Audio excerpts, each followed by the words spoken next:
हाँ जी, करें शुरू, स्टार्ट करें। जी सर। चलो यस सर। गौरी, मेरी आवाज आ रही है आपको? Yes sir. ठीक है, चलो यस। आज हम स्टार्ट कर रहे हैं। आज की हमारी डेट कैपिटल की क्लास नंबर 2 है। This is the class of issue and redemption of debenture. आज का हमारा टॉपिक ये है, किस तरह से एक डिवेंचर को इशू किया जाता है, किस तरह से एक डिवेंचर को, मतलब डेट सिक्योरिटी, यहाँ पे डेट सिक्योरिटी का बेसिकली मीन डिवेंचर से है। How to issue the debenture and redeem the debenture.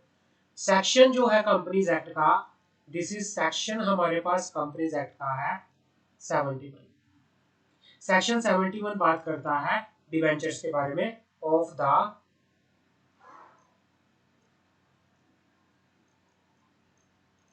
Companies act. Clear है?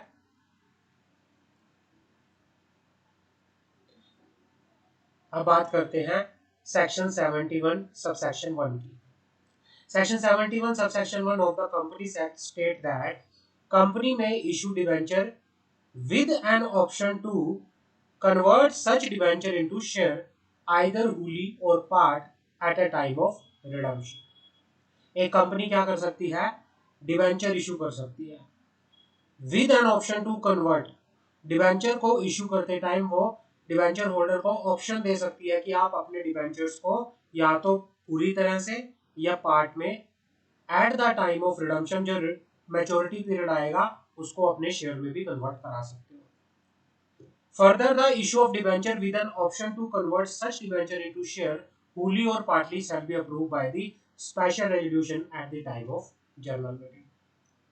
ये बात करता है सेक्शन 71। सेक्शन 71 कहता है कि कोई भी कंपनी क्या कर सकती है एज पर सेक्शन 71 सबसेक्शन 1 कि भाई वो डिबेंचर इशू कर सकती है with an option to convert such debenture either wholly or in part at the time of redemption into the share. कि जब भी कोई डिबेंचर इशू कर रही है company with an option to convert such debenture into share either wholly or part, तो उसके लिए क्या करना पड़ेगा? स्पेशल रेजोल्यूशन पास करना पड़ेगा। कंपनी कोई भी कन्वर्टेबल डिबेंचर इशू कर रही है तो सबसे पहली कंडीशन क्या होती है? स्पेशल रेजोल्यूशन आपको पास करना पड़ेगा। क्लियर है? Any doubt? Yes sir, clear है। हाँ, दूसरा point, no company shall issue debenture carrying any voting right. कोई भी कंपनी डिबेंचर इशू नहीं कर सकती कैरिंग एनी वोटिंग राइट, जिनका क्या है कोई वोटिंग राइट कैरी करता है एज पर सेक्शन 71 सबसेक्शन 2, क्योंकि डिबेंचर के अंदर वोटिंग राइट नहीं होता। दूसरा, redemption clause, the date of redemption of secure debenture shall not exceed 10 year from the date of issue. एक डिबेंचर जो है, मैक्सिमम रिडीमेबल पीरियड जो डिबेंचर का होता है वो कितना होता है? 10 साल का होता है। लेकिन कुछ कंपनी होती हैं जिनका रिडम्पशन पीरियड 10 साल से ज्यादा का भी होता है, मैक्सिमम टू मैक्सिमम 30 साल तक का होता है। वैसे नॉर्मल अगर मैं बात करूं रिडम्पशन की, अच्छा रिडम्पशन क्या होता है मुझे बताओगे? Redemption repayment. रीपेमेंट, कि भाई जब आपका मैच्योरिटी पीरियड आ गया, मान लो 10 साल के लिए आपने डिवेंचर इशू किए, फिर 10 साल बाद वो रिडीम होंगे तो आपको इंटरेस्ट के साथ वो डिवेंचर वापस कंपनी को देने पड़ेंगे और कंपनी आपको पैसा दे देगी वापस आपका। That's called redemption. कंपनी को पैसा वापस करना पड़ेगा to the creditors, to the debenture holders. अब दो तरह से होता है, नॉर्मल केसेस में अगर मैं बात करूं और कुछ स्पेशल स्पेशल कंपनी के केस में। नॉर्मल कंपनी जनरल क्लोज कहता है कि भाई ज्यादा से ज्यादा कंपनी कितने साल तक डिबेंचर रिडम्पशन पीरियड के लिए इशू कर सकती है, रिडीमेबल पीरियड कितने साल का होता है? 10 साल का होता है। लेकिन कुछ कंपनियां हैं जो 10 साल से ज्यादा के पीरियड में भी डिबेंचर इशू कर सकती है, बट मैक्सिमम टू मैक्सिमम जो रिडम्पशन पीरियड होगा 30 साल का होगा। 30 साल के अंदर अंदर उनको करना पड़ेगा। पहला, company engage in the setting up of infrastructure project. कोई भी कंपनी इंफ्रास्ट्रक्चर प्रोजेक्ट को सेटअप करने में एंगेज है वो 30 साल तक कर सकती है। कोई भी इंफ्रास्ट्रक्चर फाइनेंस कंपनी जिसको as per the direction of NBFC company prudence norms के तहत आरबीआई डायरेक्शन 2007 में डिफाइन किया गया है। अगर आपको ये नहीं पढ़ना, साफ साफ लिखो नॉन इंफ्रास्ट्रक्चर फाइनेंस कंपनी। पहले infrastructure company engage in the setting up of infrastructure project, दूसरा इंफ्रास्ट्रक्चर फाइनेंस कंपनी, तीसरा infrastructure debt fund non banking finance company. Clear है? Company engage in the infrastructure project, infrastructure finance company, infrastructure debt fund NBFC non banking finance company, या फिर company permit by the ministry or department of central government, या फिर RBI, या फिर national housing bank या other statutory authority to issue debenture for a period exceeding an year. तो ये company जो डिफाइन की गई है, ये कंपनी 10 साल से ज्यादा के पीरियड के लिए भी क्या कर सकती है, डिवेंचर इशू कर सकती है। अगर इनसे अलग कोई और कंपनी है तो उसको मैक्सिमम कितने साल तक का रिडम्पशन पीरियड मिलेगा, कितना मिलेगा? 30। इन कंपनी को छोड़ के, इन 4 कंपनीज को छोड़ के तो 10। और इन कंपनीज के केस में मतलब जो भी कंपनी, चाहे वो इंफ्रास्ट्रक्चर प्रोजेक्ट के अंदर हो या फिर इंफ्रास्ट्रक्चर फाइनेंस के अंदर हो या फिर कोई इंफ्रास्ट्रक्चर डेट फंड के अंदर हो, या कोई भी ऐसी कंपनी जिसने अप्रूवल ले रखी है स्पेसिफिकली सेंट्रल गवर्नमेंट से, किसी मिनिस्ट्री से, किसी रिजर्व बैंक ऑफ इंडिया से, नेशनल हाउसिंग बैंक से, किसी स्टैट्यूटरी अथॉरिटी से, वो क्या करेगा, अपने आप को 10 साल से ज्यादा पीरियड के लिए भी डिवेंचर इशू वो कर सकता है अपने। क्लियर है? समझ आ गई? यस तो सर। पहला चीज होता है, जब भी कंपनी डिवेंचर इशू करती है तो कंपनी कन्वर्टिबल डिवेंचर इशू करेगी, और जब कन्वर्टिबल डिवेंचर इशू करेगी आपको स्पेशल रेजोल्यूशन पास करना पड़ेगा। जब स्पेशल रेजोल्यूशन पास करना पड़ेगा तो ज्यादा से ज्यादा, अगर मैं बात करूं, जो कंपनी रिडम्पशन पीरियड होगा, रिडम्पशन पीरियड बताया है कि वैसे तो 10 साल है, लेकिन कुछ एक्सेप्शन है, कुछ 3-4 कंपनी के नाम है, ये 10 साल से ज्यादा पीरियड के लिए भी मैक्सिमम टू मैक्सिमम 30 इयर्स के लिए डिवेंचर इशू कर सकती है। क्लियर है? समझ आ गई? चौथा चीज ये क्या कहना चाह रहा है, फोर्थ, आपको अपॉइंटमेंट करनी पड़ेगी, किसकी? Appointment of debenture trustee. जब भी as per the company law, अगर मैं as per the company law की बात करूं, कंपनी लॉ कहता है कोई भी कंपनी डिवेंचर इशू कर रही है तो उसे क्या करना पड़ेगा, डिवेंचर ट्रस्टी की अपॉइंटमेंट करनी पड़ेगी, और क्या करना पड़ेगा, एक डिवेंचर ट्रस्ट डीड बनानी पड़ेगी। क्लियर है? कोई डाउट? ये कहना चाह रहा है कि the company shall appoint the debenture trustee before the issue of prospectus या letter of offer for subscription of its debenture and not later than 60 days after the appointment of the debenture trustee appointment of the debenture trustee execute a debenture trust deed to protect the interest of thereof।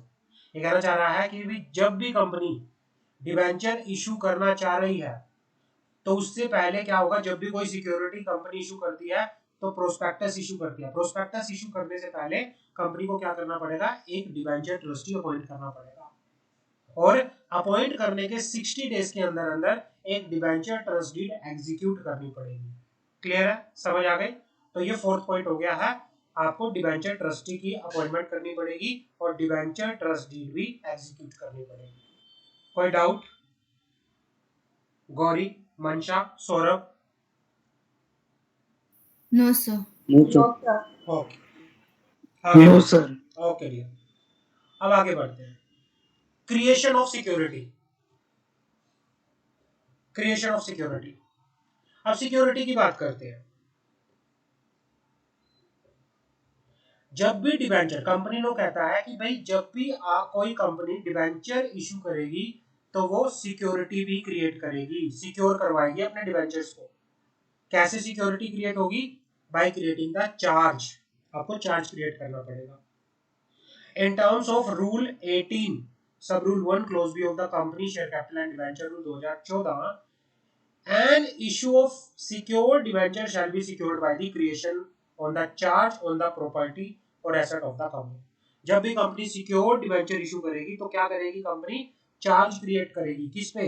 या तो company की properties के ऊपर, या फिर company की asset के ऊपर, या फिर कंपनी की कोई सब्सिडरी कंपनी है, होल्डिंग कंपनी है, एसोसिएट कंपनी है, उसकी एसेट या प्रॉपर्टी के ऊपर चार्ज क्रिएट करेगी जिसकी वैल्यू सफिशिएंट होनी चाहिए for the due repayment of the amount of debenture and interest there, कि भाई उतनी वैल्यू की एसेट या प्रॉपर्टी के ऊपर चार्ज क्रिएट होगा जिससे क्या किया जा सके, जो डिवेंचर है उसकी वैल्यू प्लस इंटरेस्ट को रिकवर किया जा सके।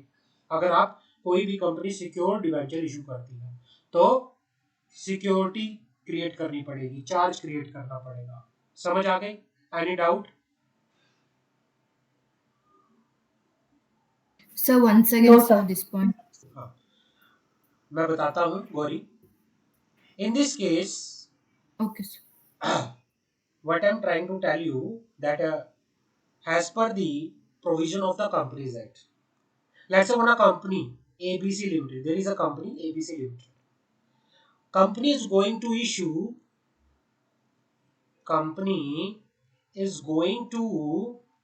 issue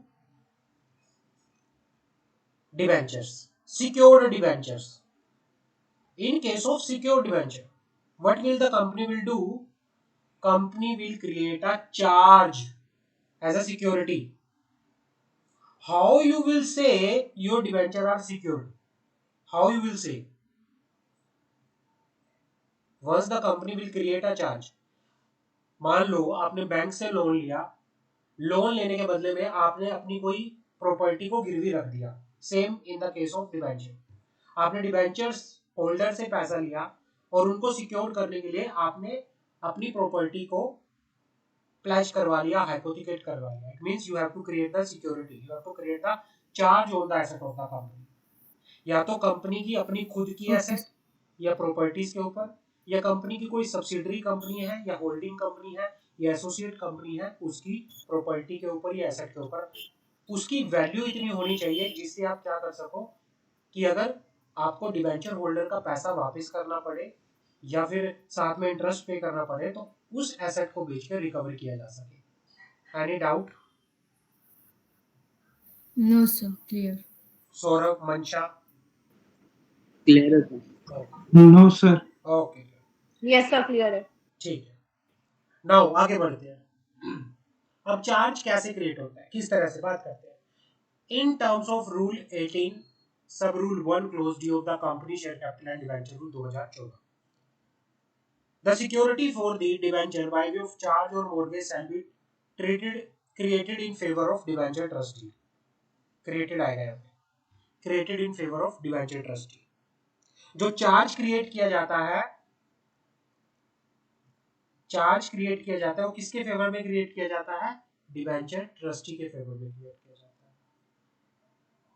कि भाई अगर कंपनी डिवेंचर होल्डर का पैसा पे नहीं कर पाई तो डिवेंचर ट्रस्टी के पास पावर है, वो कंपनी की प्रॉपर्टी को बेचकर डिवेंचर होल्डर का पैसा वापस करेगी। क्लियर है?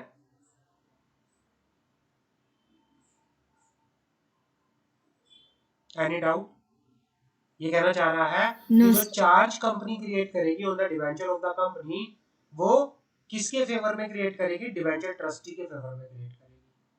उसको बोलेगी कि जो भी डिवेंचर, मान लो एक कंपनी है ABC limited, there are 3 debenture holder, company have issue 3 to the 3 debenture holder the secured debenture, Mansha, Saurabh and Gauri. You are secured.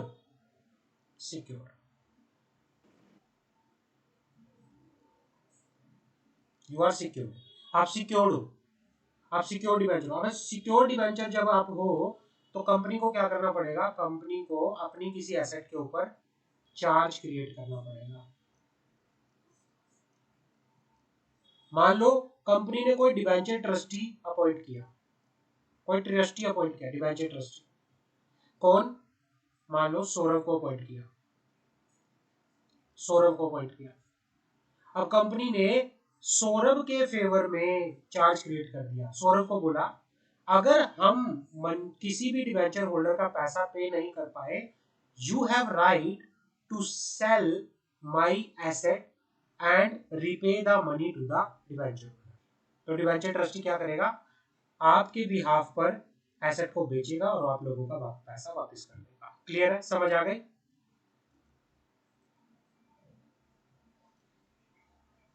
Any doubt? यहां तक किसी का डाउट हो तो Clear. No, sir. यहां तक किसी का डाउट हो तो मुझे बताओ। अच्छा, चेकलिस्ट बताओ थोड़ी सी। सबसे पहले क्या होता है, अगर कंपनी डिबेंचर इशू करना जा रही है तो क्या करेगी सबसे पहले कंपनी?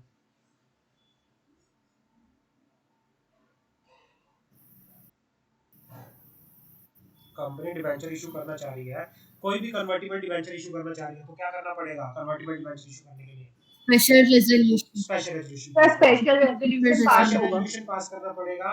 आपका एक रिडम्पशन पीरियड होना चाहिए, सिक्योरिटी क्रिएट करनी पड़ेगी आपको। क्लियर है? अगर आपके सिक्योरिटी बेंचर है तो सिक्योरिटी किस किस पे क्रिएट करनी पड़ेगी? सिक्योरिटी या तो किसी मूवेबल प्रॉपर्टी पे क्रिएट करनी पड़ेगी, कंपनी की कोई मूवेबल प्रॉपर्टी हो सकती है, उसकी होल्डिंग कंपनी की हो सकती है, उसकी सब्सिडरी कंपनी की हो सकती है, या उसकी एसोसिएट कंपनी की हो सकती है, या कोई इमूवेबल प्रॉपर्टी हो सकती है। इमूवेबल प्रॉपर्टी हो सकती है किसकी? कंपनी की। अगर मैं एनबीएफसी की बात करूं, इन case of non banking financial company, the charge or mortgage has opposite में be created on any movable property. जो चार्ज होगा वो किसी भी मूवेबल प्रॉपर्टी पे क्रिएट हो सकता है। In case of issue of debenture by the government company, अगर मान लो गवर्नमेंट कंपनी ने कोई डिबेंचर जो है इशू किए हैं, मान लो गवर्नमेंट कंपनी ने कोई डिबेंचर जो है इशू किए हैं। अब जब डिबेंचर इशू हुए हैं तो क्या होगा? तो in case of issue of debenture by the government company which is fully secured by the guarantee given by the central government or one or more state government or both, the requirement for creation of charge under sub rule not apply. Government company के case में अगर आपको government ने guarantee दे दी कि भाई हम guarantee देते हैं, अगर कंपनी गवर्नमेंट कंपनी पैसा पे नहीं कर पाई तो गवर्नमेंट कहती है हम आपका पैसा रीपे करेंगे, तो उस केस में आपको अलग से चार्ज क्रिएट करने की जरूरत नहीं होती। समझ आ गई?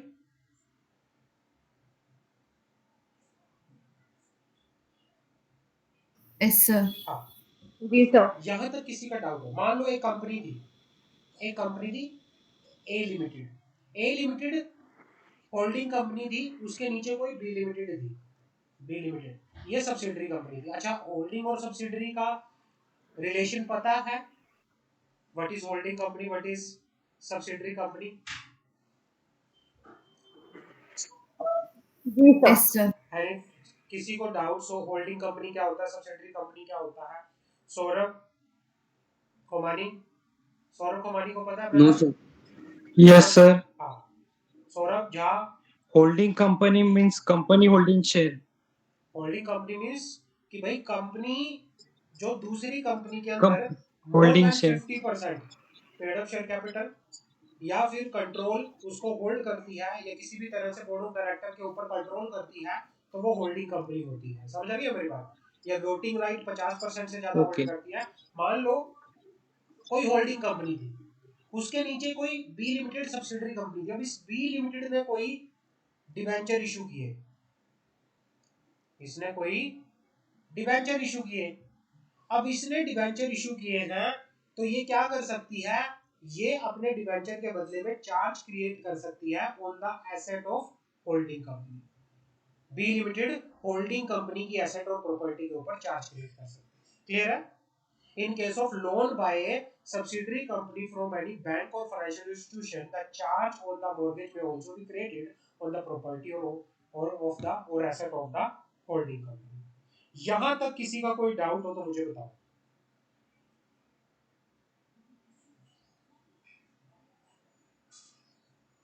Clear है sir. Any doubt? No, sir, no doubt. No, sir.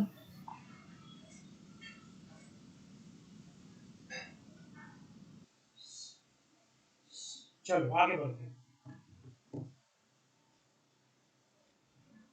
अब बात करते हैं प्रोसीजर क्या होता है डिबेंचर इशू करने का। अब बड़े ध्यान से एक एक चीज सुनना। प्रोसीजर क्या होता है डिबेंचर इशू करने का।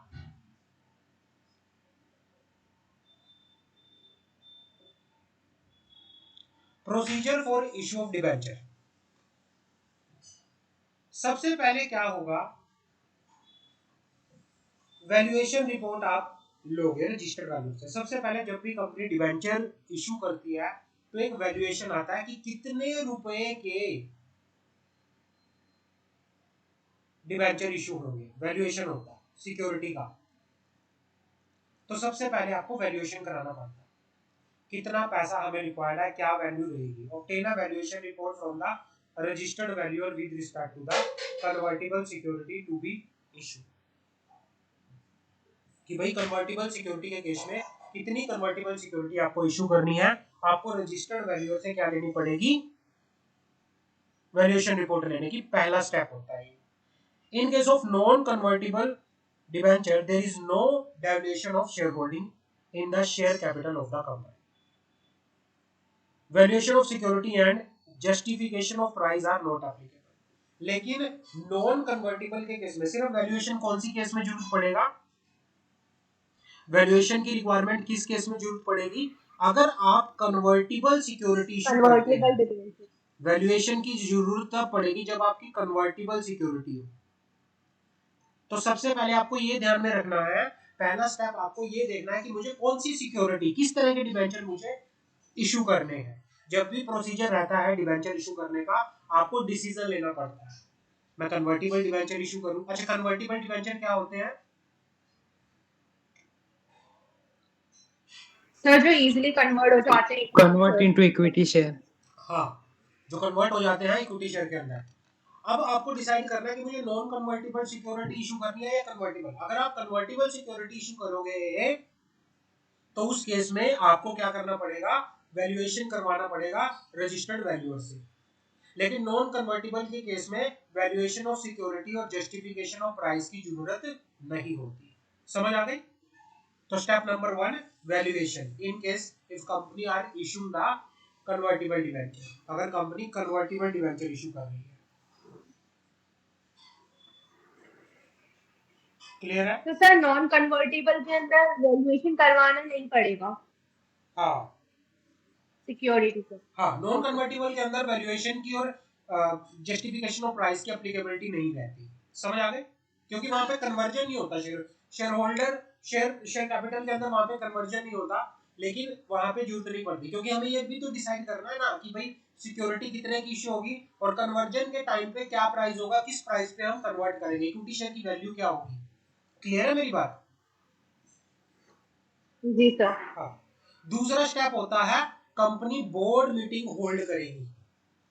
बोर्ड मीटिंग, और बोर्ड मीटिंग के अंदर क्या डिसाइड किया जाएगा, पहला consider and approve issue of debenture including the terms and condition of issue.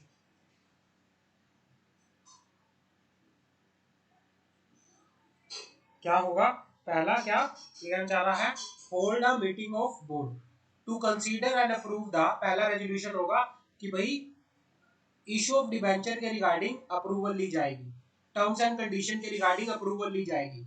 Identify किया जाएगा ग्रुप ऑफ पर्संस को to whom debenture are to be offered. उन किन किन लोगों को डिबेंचर इशू करने हैं, डिबेंचर ऑफर करने हैं, वो भी ऑफर लेटर को अप्रूव किया जाएगा। टाइम, डेट, वेन्यू फिक्स किया जाएगा, एजेंडा फिक्स किया जाएगा और journal meeting of for the passing special resolution. Journal meeting में कंपनी को जर्नल मीटिंग में स्पेशल रेजोल्यूशन भी तो पास करना पड़ेगा ना, उसका डेट टाइम वेन्यू भी फिक्स करना पड़ेगा, अप्रूव करना पड़ेगा notice of journal meeting. Clear है? समझ आ गई? तो ये आपका होगा स्टेप नंबर 2। स्टेप नंबर 1 क्या है, वैल्यूएशन रिपोर्ट। और वैल्यूएशन रिपोर्ट कब एप्लीकेबल होती है, कोई मुझे बताएगा? कन्वर्टेबल डिबेंचर पे। वैल्यूएशन रिपोर्ट एप्लीकेबल होती है कन्वर्टिबल डिबेंचर के केस में।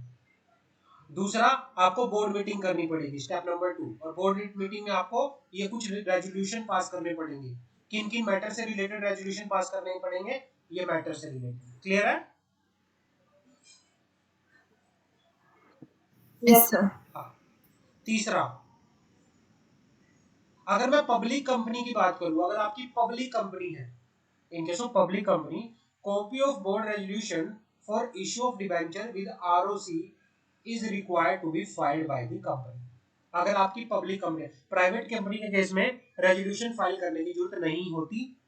पब्लिक कंपनी के केस में जो बोर्ड रेजोल्यूशन पास किया है उसकी कॉपी आपको रजिस्ट्रार ऑफ कंपनी को भी फाइल करनी पड़ेगी।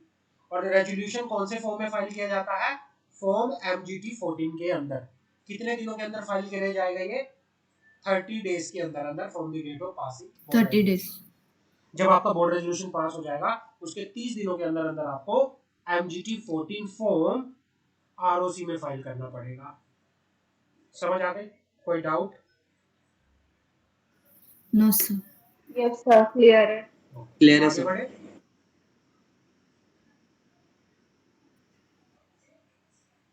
जी सर। आगे बढ़ते हैं, आगे बात करते हैं।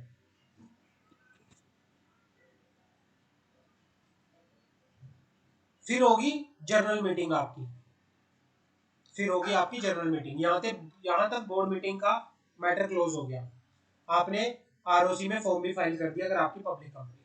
अब आगे आपका मैटर जनरल मीटिंग का। जनरल मीटिंग हुई, convene and hold extraordinary general meeting to consider and approve the following item. पहला, increase in the borrowing power of the board of director by passing special resolution in case it exceed the limit in term of section 180 subsection 1 clause C। section 180 subsection clause section 180 subsection 1 clause C के अंदर limit बता रखी है, limit on boring, कि भाई board इस limit तक पैसा ले सकता है। अगर इस लिमिट से ज्यादा ले रहा है तो आपको स्पेशल रेजोल्यूशन पास करेगा। लोन जो बोर्ड ऑफ डायरेक्टर है सेक्शन 180 में बता रखा है, जब हम आगे पहले सेक्शन 180 पढ़ेंगे कि भाई इतनी लिमिट तक आप ऐसा क्या कर सकते हो, बिना स्पेशल रेजोल्यूशन पास किए इतनी लिमिट तक पैसा बोरो कर सकते हो। अगर इससे ज्यादा कर रहे हो तो आपको फिर क्या करना पड़ेगा? जनरल मीटिंग के अंदर शेयर होल्डर की अप्रूवल लेनी पड़ेगी। अगर आपकी लिमिट इंक्रीज हो रही है तो उसके रिगार्डिंग भी स्पेशल रेजोल्यूशन पास होगा। दूसरा रेजोल्यूशन किसके रिगार्डिंग पास होगा? इश्यू ऑफ डिबेंचर के रिगार्डिंग। और जो ये स्पेशल रेजोल्यूशन पास हुआ है इसकी कॉपी भी आपको क्या करना पड़ेगा?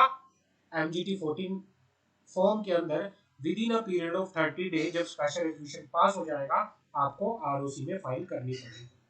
कोई डाउट हो तो मुझे बताओ। No sir. No, sir. किसी तरह से कोई डाउट, कोई शंका? No sir. चलो आगे बढ़े। पहला स्टेप हमने बात की वैल्यूएशन, पहला स्टेप हमने बात की वैल्यूएशन, फिर हमने बात की बोर्ड मीटिंग।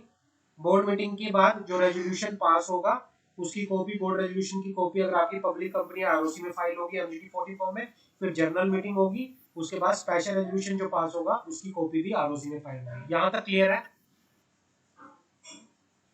यहाँ तक किसी का कोई डाउट? Yes, sir. ठीक है, आगे बढ़े। No. अब होगा एक सेपरेट बैंक अकाउंट आपको ओपन करवाना पड़ेगा। Separate bank account in schedule bank, किसी शेड्यूल बैंक के अंदर आपको सेपरेट बैंक अकाउंट ओपन करवाना पड़ेगा। और जो भी डिबेंचर होल्डर से पैसा आएगा वो सारे का सारा एप्लीकेशन का पैसा उस सेपरेट बैंक अकाउंट में रहेगा। समझ आ गई? जो भी एप्लीकेशन, जो डिबेंचर होल्डर ने एप्लीकेशन लगाई है वो पैसा जो एप्लीकेशन का आया है वो सेपरेट बैंक अकाउंट के अंदर रहेगा। क्लियर है? पॉइंट नंबर 6, क्लियर है। Yes sir. हाँ, prepare the list of such person to whom offer to the subscribed debenture will be given in the draft offer letter in form PS4। आप क्या करोगे? आप उन लोगों की लिस्ट को भी प्रिपेयर करोगे जिनको आप क्या करना चाहते हो, ऑफर देना चाहते हो। to whom offer to subscribe to debenture will be given in the draft offer letter under PS form. Clear है?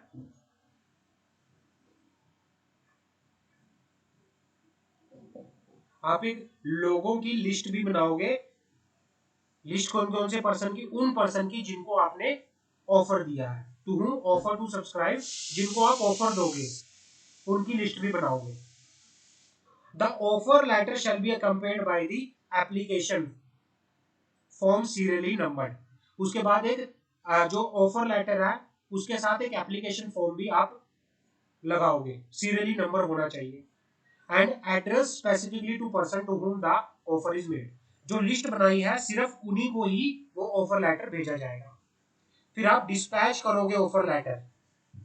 मान लो यहां तक आपने कर लिया, कंपनी ने बैंक अकाउंट भी ओपन करवा लिया, अब कंपनी ने लिस्ट बना दी, लिस्ट में नाम डाल दिया मंशा, गौरी, सौरभ, ये नाम बन गए मान लो। अब इनको क्या किया जाएगा, ऑफर लेटर भेजा जाएगा, ऑफर लेटर प्रिपेयर किया जाएगा एप्लीकेशन के साथ और उनको इनके एड्रेस पे डिस्पैच कर दिया जाएगा। और इनका एक पूरा रिकॉर्ड भी मेंटेन किया जाएगा जिनको ऑफर लेटर भेजा गया है, किस किस को ऑफर लेटर भेजा गया है, ये पीएस फॉर्म 5 में आप बनाओगे। और इनमें से मान लो मंशा के पास आया ऑफर लेटर, गौरी के पास आया, सौरभ के पास आया, ये क्या करेंगे, एप्लीकेशन कंपनी को लगाएंगे कि भाई हमें डिबेंचर लेने हैं। तो ये क्या करेंगे, receiving of application money through cheque, ये या तो चेक से पेमेंट करेंगे या डिमांड ड्राफ्ट से करेंगे या किसी बैंकिंग चैनल से करेंगे, लेकिन कैश में ये पेमेंट नहीं करेंगे, ये या तो चेक से करेंगे या डीडी से करेंगे या बैंकिंग चैनल से करेंगे। ये पेमेंट करेंगे और जो पेमेंट आएगी उसको सेपरेट बैंक अकाउंट के अंदर रखा जाएगा। यहां तक किसी का कोई डाउट हो तो मुझे बताओ, यहां तक किसी का डाउट तो मुझे बताओ। No, sir. सौरभ कुमारी, Saurabh Jha, No, sir. No doubt. Saurabh, मंशा Khan and Gauri, any doubt? Clear, sir. ठीक, No, sir. Clear, sir. Clear, sir. Clear, no doubt, sir. Okay. अब उसके बाद क्या होगा, एक बोर्ड मीटिंग बुलाई जाएगी।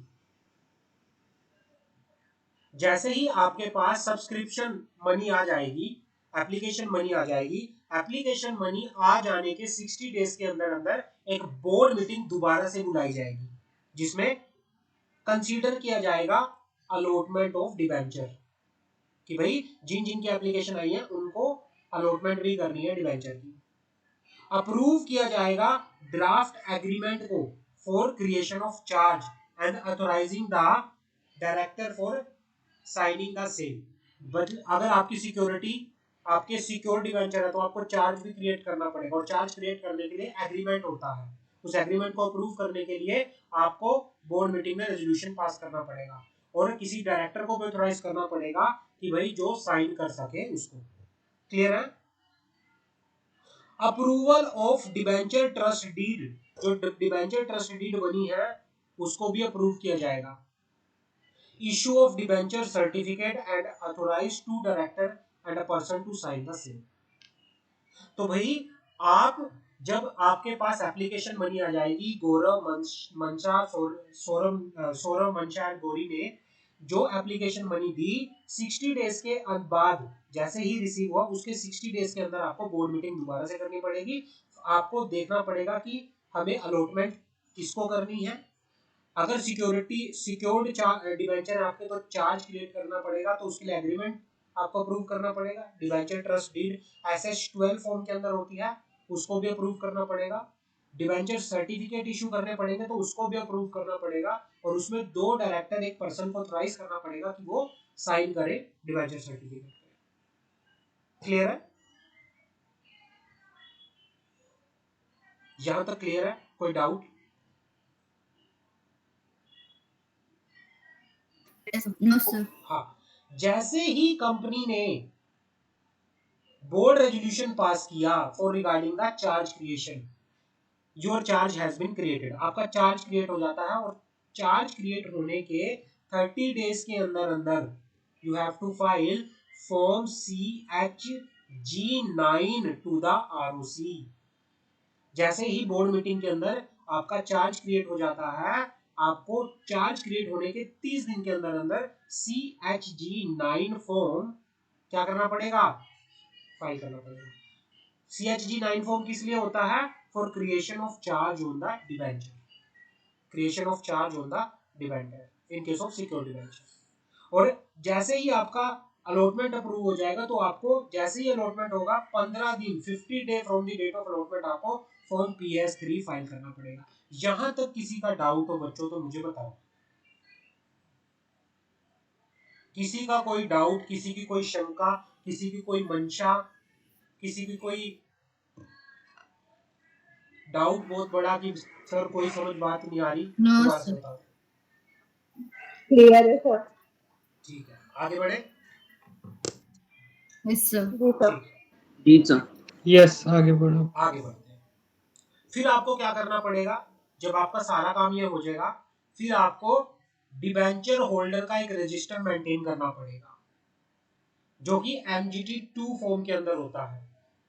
एंट्री करनी पड़ेगी, कंपनी को एक डिबेंचर होल्डर का रजिस्टर भी अपने पास रखना पड़ता है, उसमें एंट्री करनी पड़ती है, उसमें आप नेसेसरी एंट्री करोगे, है ना। Make necessary entry in the register of charge, जो चार्ज बना है उसका एक रजिस्टर होता है, जो चार्ज क्रिएट हुआ है CHG7 में होता है वो रजिस्टर ऑफ चार्जेस, उसमें भी आपको एंट्री करनी पड़ेगी। और ये कब करनी पड़ेगी, with in 7 day of the board meeting in which allotment of debenture was approved for after the registration of creation of charge, ये आपको साथ ही साथ करनी पड़ेगी। बाद में जब फाइनल हो जाएगा सब, आप डिबेंचर सर्टिफिकेट इशू कर दोगे। कितने दिनों के अंदर डिबेंचर सर्टिफिकेट इशू हो जाना चाहिए, within 6 month from the date of allotment of debenture. And last में स्टैम्प ड्यूटी पे करोगे डिबेंचर सर्टिफिकेट पे, लास्ट में डिबेंचर सर्टिफिकेट पे स्टैम्प ड्यूटी पे करोगे। तो ये एक तरह से ये प्रोसीजर होता है, एक अच्छा खासा प्रोसीजर होता है किस चीज का, डिबेंचर को इशू करने का।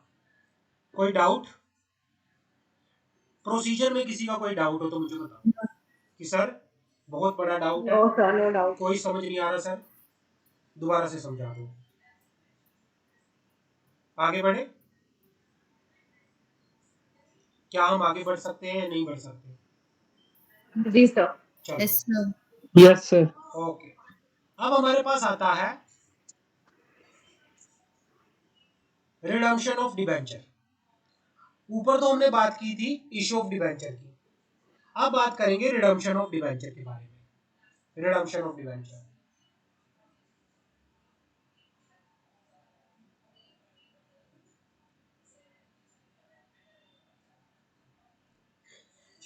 सबसे पहले क्या होगा, जब भी डिबेंचर को रिडीम किया जा रहा है उसके अप्रूवल के लिए आपको बोर्ड मीटिंग करनी पड़ेगी। सबसे पहले बोर्ड मीटिंग कंडक्ट करनी पड़ेगी, डिबेंचर होल्डर को रिडम्पशन के बारे में इंटीमेट करना पड़ेगा, बैंक को कोऑर्डिनेट करना पड़ेगा कि भाई हमें डिबेंचर होल्डर का पैसा रिफंड करना है, तो आपको रिफंड के लिए आपको बैंक से कोऑर्डिनेट करना पड़ेगा। आपको डिबेंचर रजिस्टर के अंदर जो रजिस्टर ऑफ डिबेंचर है उसमें चेंजेस करने पड़ेंगे, चार्ज के रजिस्टर में आपको चेंजेस करने पड़ेंगे। Further, in case of compulsory optionally convertible debenture, if at a time of issue of shareholder approval was not taking for conversion part, then the approval of shareholder is necessary while such conversion। भाई ये कहना चाह रहा है कि company ने अगर कोई कंपल्सरी, कोई ऑप्शनली, कोई कन्वर्टिबल डिवेंचर इशू कर रखा था, लेकिन जब इशू करते टाइम कन्वर्जन के रिगार्डिंग अप्रूवल नहीं ली थी, रिडम्पशन के टाइम पे आपको कन्वर्जन की अप्रूवल भी लेनी पड़ेगी। आपको डिवेंचर होल्डर को बोलना पड़ेगा आपका टाइम पीरियड एक्सपायर हो चुका है, अब आपके पास दो चॉइस है, या तो आप अपने डिवेंचर को इक्विटी शेयर होल्डर के अंदर कन्वर्ट करा लो या आप अपना पैसा वापस ले लो। तो इसके रिगार्डिंग भी आपको कोऑर्डिनेशन करना पड़ेगा, किससे, डिवेंचर होल्डर से। If the debenture are redeem out of the profit of the company, अगर कंपनी डिवेंचर जो है प्रॉफिट में से कर रही है तो शेयर होल्डर की अप्रूवल की भी जरूरत पड़ेगी। समझ आ गई,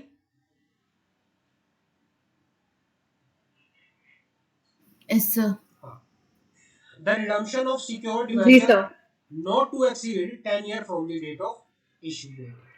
जो रिडम्पशन जो है नॉर्मल सिचुएशन की अगर मैं बात करूं, जनरल प्रोविजन कहते हैं कि जो रिडम्पशन का पीरियड है वो 10 साल से ज्यादा का नहीं होना चाहिए। एनी डाउट,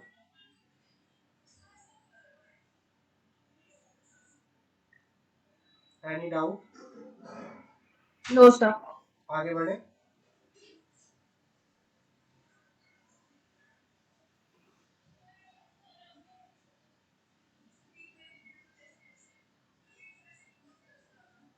आगे बढ़े।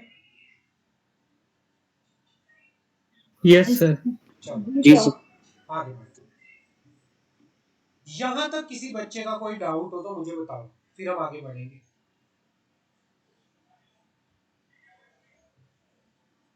आज मैं इस चैप्टर को No, पूरा sir. फिनिश करा दूंगा। क्लियर है सर। आज मैं क्लास इसी सब्जेक्ट पे लूंगा, क्योंकि मैं इस चैप्टर को ही पूरा फिनिश करा दूंगा आप लोगों का। तो ज्यादा इसमें हम खींचेंगे नहीं इस चैप्टर को, ठीक है ना। जीआईजीएल का मैं संडे का क्लास रखूंगा आप लोगों का। संडे को जो हमारी कब की क्लास होगी, परसों वाली, उसमें जीआईजीएल का नया चैप्टर शुरू होगा, new chapter of GIGL. Clear है? जी सर। हाँ। क्लियर है सर। और सौरभ झा, आपने कल सेटिंग ऑफ बिजनेस की क्लास नहीं ली थी ना? नहीं सर। हाँ, वो मैं अभी अपलोड कर दूंगा ब्रदर। वो रिकॉर्डेड है मेरे पास, मैंने कर ली थी, वो अपलोड मैं कर दूंगा, ठीक है? ठीक है सर। ठीक है, ठीक है। बाकी पढ़ाई वढ़ाई ठीक चल रही है तुम्हारी? मैनेज हो रहा है? हाँ सर, कर रहा हूँ अभी। काफी थका थका क्यों लग रहा है तुम्हें?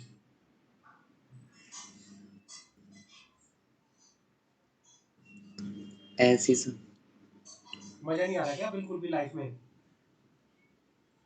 हाँ भाई सौरभ बोल यार। सर 2 महीने से भी कम टाइम रह गया। मजा नहीं आ रहा, लेकिन डर लग रहा है। सर हाँ सर, अब 2 महीने से भी कम टाइम रह गए हैं और जैसे जैसे काफी सारे चैप्टर्स है। जैसे जैसे आगे बढ़ते जा रहा है तेरे को डर लग रहा है? हाँ सर, वो तो ऑब्वियस सी बात है, लगेगी। काफी कुछ पढ़ना पड़ेगा। हाँ, हाँ सर, अरे आगे अरे जितना पता है, सिलेबस देख रहा हूँ, मैं ना क्वेश्चंस देखो वगैरह आप देख रहा लोगों, हूँ तो मैं आप लोगों को यही कह रहा हूँ, आप ओवर थिंकिंग मत करो बिल्कुल भी कि पता नहीं क्या होगा। मैं आप लोगों को साफ साफ बता देता हूँ यार। देखो सौरभ, तू कब आया मेरे पास, मेरे को बात बता। तेरे को शायद महीना भी मुश्किल से हुआ होगा मेरे पास आए, हो सकता है हाँ सर, महीने हो गए। महीने के आसपास ही हुआ है। महीने के आसपास हम्म। तेरे को लग रहा है कि मेरा सिलेबस हाँ जी सही सर। दिशा से चल रहा है?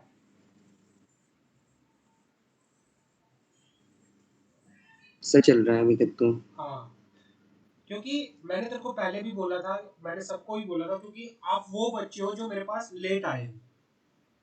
चाहे वो मंशा हो जाए, गौरी हो जाए, आप हो जाओ या सौरभ हो जाए। मैंने आप लोगों को पहले भी बोला था, आप ये मत सोचना कि टाइम कम है, क्या करूं, डबल माइंड, ओवर थिंकिंग मत करना यार। मैंने ये बात सौरभ कमानी को भी बताई है, सर मैंने पता है बोला है क्या, कि ब्रदर, जो जैसे हाँ, जिस तरह से भी अपनी प्रिपरेशन कर रहे हो अपना बेस्ट देने की कोशिश करो। सर जैसे जैसे आगे की पढ़ते जा रहे हैं ना, हाँ, उस तरह से सर पीछे पीछे के हम भूलते जा रहे हैं, और फिर पीछे आप वाला जैसे रिवीजन, क्वेश्चंस आप हम लोगों ने, देखते हैं तो आप लोगों को घबराहट देखो, सी हो जाती है कि अभी क्या होगा, अभी मैं खो आप लिया। लोगों को देखो एक चीज बताता हूँ। 2 महीने आपकी स्टडी को रह गए हैं, है ना? 6 घंटे की नींद के हाँ सर। बाद, 6 आवर की नींद के बाद अपने टाइम को, 18 आवर्स है आपके पास, इसको इस तरह से यूटिलाइज करो। मान लो 2 घंटे की आपकी क्लास है, कम से कम आपके बाकी के 8 से 10 घंटे स्टडी में जाने चाहिए आपकी रिवीजन में। इस टाइम पे मैं आपको बता रहा हूँ, रिवीजन शेड्यूल बताओ। 2 घंटे की तो ये क्लास चली जाएगी आपकी, मान लो, ठीक है, लेकिन अपना रिवीजन शेड्यूल बनाओ साथ के साथ। अब ये नहीं होना चाहिए कि पढ़ाई बस ये पढ़ी रहे, रिवीजन शेड्यूल नहीं। आप लोगों ने अपना रिवीजन शेड्यूल बनाया या नहीं बनाया? सर बना रखा है मैंने। नहीं बनाया सर मैंने। प्लीज अपना रिवीजन शेड्यूल बनाओ। मैं आप लोगों को एक, मुझे ना आप लोगों की, क्योंकि आज सौरभ की आवाज में मेरे को काफी वो लगा, मैं सारा छोड़ो, नोट करो। चलो आओ, सब नोट करो, क्योंकि यार डाउट लेके माइंड में चलोगे ना। Point to be noted.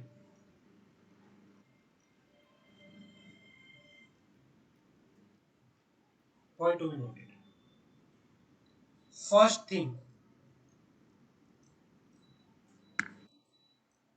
सबसे पहले आपको ओवर थिंकिंग नहीं करनी।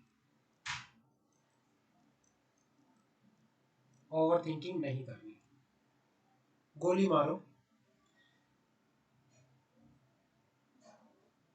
दूसरी चीज,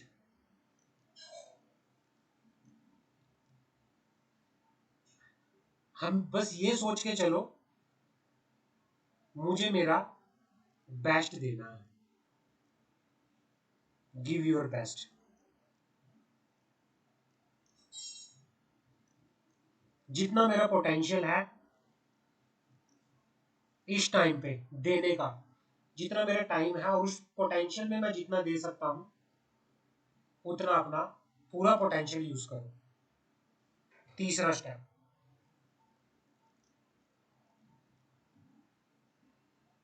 यूटिलाइज 6 hours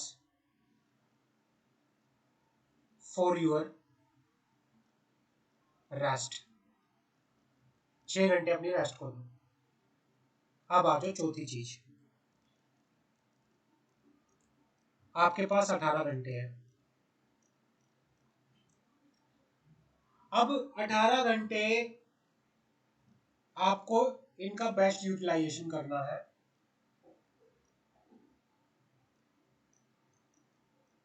बेस्ट यूटिलाइजेशन,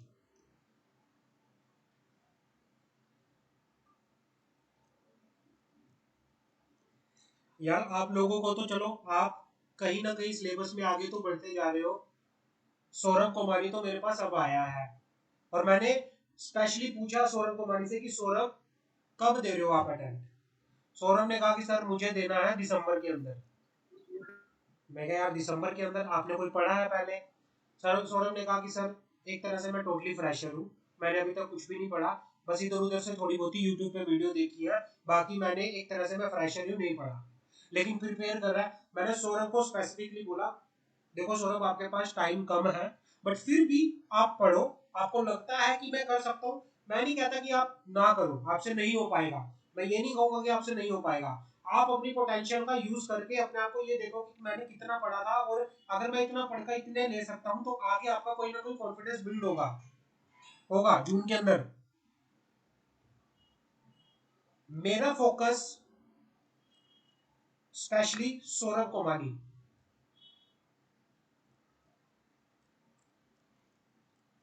दिसंबर के लिए तो चलो ठीक है फर्स्ट ग्रुप, बट मैं आपको जून के लिए भी कंसीडर कर रहा हूं फर्स्ट एंड सेकंड ग्रुप। ठीक है सौरभ कोमानी? Yes sir. हाँ हाँ, क्योंकि मैं मुझे भी पता है ब्रदर अभी फेस्टिवल सीजन आ रहा है, बीच में इतने फेस्टिवल भी आएंगे तो कहीं ना कहीं फ्लो वो डायरेक्शन चेंज भी होती है, बट फिर भी आप अपने तरफ से पूरा यूटिलाइजेशन अपने टाइम का करना, जो भी आपकी पोटेंशियल आपको कहती है। क्योंकि दूसरी चीज आप कह रहे हो कि सर मेरे एग्जाम भी हैं ग्रेजुएशन के, आपके कम से कम 15 दिन उसमें भी जाएंगे, तो मैं आपको सच में सर बता सिर्फ दूं। नेक्स्ट वीक, हाँ, नेक्स्ट वीक है सिर्फ। कब से एग्जाम है आपके? 9 से लेके 15 तक। 9 से 15 तक। हाँ, हाँ तो एक तरह से ये लगा लो आपको उनकी प्रिपरेशन भी करनी है और आपका वो टाइम भी जाएगा। जाएगा? हाँ सर जाएगा। जाएगा, कोई दिक्कत नहीं है। अभी तभी मैं आपको, मेरा आपसे डिस्कशन पहले हुआ, मैंने आपसे क्लियरली पूछा कि आपका जून अटेम्प्ट है दिसंबर अटेम्प्ट है, आपने कहा कि सर दिसंबर में मैं एक ग्रुप दूंगा। मैंने चलो बहुत अच्छी बात है दो, आपको मैं रिकॉर्डेड लेक्चर दे दूंगा प्लस आपका हो जाएगा, बट मैं आपको मेरे पॉइंट ऑफ व्यू से मैं आपको ग्रुप 1 के लिए जून के लिए भी कंसीडर कर रहा हूँ प्लस ग्रुप 2 के लिए भी। मेरी नजरों में आप दिसंबर में पेपर दोगे लेकिन मेरा फोकस आप पे जून पे भी रहेगा। समझ गए सौरभ? हाँ सर, यस। हाँ, अब रही बात मंशा, गौरी एंड सौरभ झा की।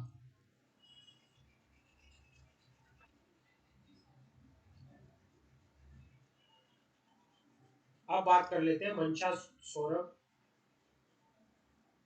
एंड सौरभ गौरी की। आप लोगों के 2 आवर्स स्टडी होती है डेली ब्रदर, ये तो भूल जाओ, इसको साइड कर लो। इससे अलग आपके पास कम से कम 8 आवर्स तो होने चाहिए। 8 आवर्स क्यों? हर एक सब्जेक्ट को 2-2 घंटे दो अपनी रिवीजन में। अब आ जाओ रिवीजन शेड्यूल। कब से किसी ने बना रखा है रिवीजन शेड्यूल या नहीं बना रखा? सर मैंने बना रखा है, बना लेकिन रखा मैंने है। अपने अकॉर्डिंग बनाया है, टाइम एडजस्ट करके। आप लोग अपने अकॉर्डिंगली, कोई कॉलेज जा रहा है गौरी, इवेंट कॉलेज और नॉट? Yes sir. ओके।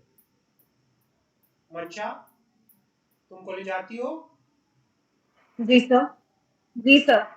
तो एक काम करो, 2 घंटे की स्टडी तो होती है, बट प्लीज आप सब के सब मुझे अपना रिवीजन शेड्यूल बना के भेजोगे। I will check, I will correct. मैं चेक करूंगा और करेक्ट करूंगा कि ये ठीक है नहीं है, इसको ऐसे करो। बट अपना रिवीजन शेड्यूल बनाओ और उसके हिसाब से अपनी प्रिपरेशन। अगर आपको दिसंबर में सीरियसली एग्जाम देना है तो आप अपना रिवीजन शेड्यूल बनाओ, और उस रिवीजन ओके शेड्यूल को सर। डेडिकेटली, क्योंकि मैंने आज सौरभ के भाषा में देखा, सौरभ की टोन में कॉन्फिडेंस मुझे इतना दिखा नहीं, क्योंकि मैं पूछना चाह रहा था। क्योंकि एक होता है बच्चा जैसे जैसे आगे बढ़ता है ना, तो आगे यार क्या है ये, पीछे वाला घूम रहा हूँ, आगे वाला आ ही नहीं रहा। तो उस चीज को ठीक करने के लिए अपनी बिल्कुल साथ के सर, साथ यही हो रहा है। रिवीजन भी रखो।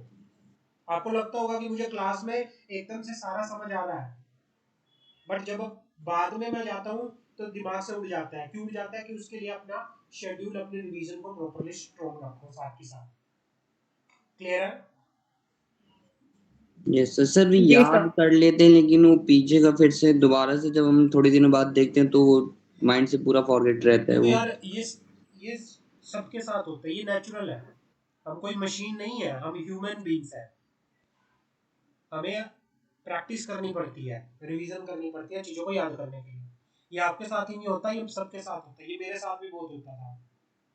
5 मिनट बाद, 10 मिनट बाद क्लास के भूल जाया करते थे।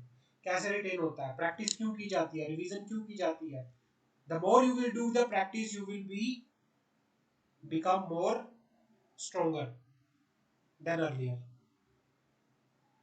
तो जितना जितना रिवीजन करते जाओगे, रिवीजन किया जितना करते जाओगे, जितना आगे जाते जाओगे, अपनी रिवीजन को ना साथ कैरी करो। At the end of the दिसंबर जब आप देखोगे, आपका सिलेबस ऑलमोस्ट कवरेज पे होगा। सिलेबस तो कवरेज पे होगा, लेकिन रिवीजन कहाँ होगी? रिवीजन लेट मत करो अपनी। एंड तक जाते जाते ऐसा होना चाहिए, सिलेबस भी कंप्लीट हुआ प्लस मेरी रिवीजन भी कंप्लीट हुई। मेरे पास कॉन्फिडेंस है, मैं एग्जाम में बैठ सकता हूँ या सकती हूँ। समझ लो मेरी बात? मंशा, यस मेरे सर। पास जी कोचिंग सर। लेते हुए कितना टाइम हुआ है आपको? आज से 1.5 महीना, 1 महीने या सर 1.5 महीना? 2 मंथ। हाँ, 2 मंथ। 2 महीने के आसपास टू लगा लो। मंथ हाँ, ये 1.5-2 महीना होगा। सौरभ को मुश्किल से एक जी महीना सर। हुआ है। गौरी को 1 महीना भी नहीं हुआ। गौरी, कितना दिन हुआ है मेरे पास कोचिंग लेते हुए? 20 days sir। 20 days, only 20 days। Yes sir. तो I will give my best to, कि भाई मैं आप लोगों का सिलेबस कवर अप करवाऊं। I will give my best पूरी डेडिकेशन के साथ, कि भाई हाँ, आप लोगों का सिलेबस जल्दी कवर अप हो, सो दैट कि आप साथ के साथ पीछे से अपनी स्टडी, क्योंकि आप लोग ऑलरेडी लेट थे, काफी लेट थे। ठीक है ना? तो जी सर। ओवर थिंक मत यस। करना अपने आप को। ओवर थिंक तो बिल्कुल छोड़ दो, ओवर थिंकिंग में मत जाना बिल्कुल भी। अभी सौरभ झा है, सौरभ झा मेरे पास 1 महीना पहले आता है और कहता है कि सर मेरी तो जॉब भी होती है, 12 घंटे मुझे जॉब में देने पड़ते हैं। तो 12 घंटे तो सौरभ के यहीं कट गए सीधा सीधा। बचे 12 घंटे, जिसमें से लगा लो 5 से 6 घंटा सोते भी होंगे। 18 घंटे, जी सर। 18 घंटे में से मान लो 2 घंटे की क्लास लगा लो, सिर्फ 4 घंटे होते हैं इसके पास, उन 4 घंटे में बंदा खा ले, नहा ले, कुछ कर ले। तो टाइम उस हिसाब से आपका डाइवर्ट हो जाता है। आपको देखना है कि मेरे लिए प्रायोरिटी क्या है, क्या मेरे लिए इम्पोर्टेंट है, तो वो चीजें आपको ध्यान रखनी पड़ेंगी। क्लियर है, समझ आ गई? जी सर। जी सर। अपना रिवीजन शेड्यूल प्लीज बना लो, रिवीजन शेड्यूल बनाओगे तो बेटर रहेगा। क्लियर है? Yes sir. हाँ। Yes, sir. सौरभ तुम्हारी, यू अंडरस्टैंड? Yes, sir.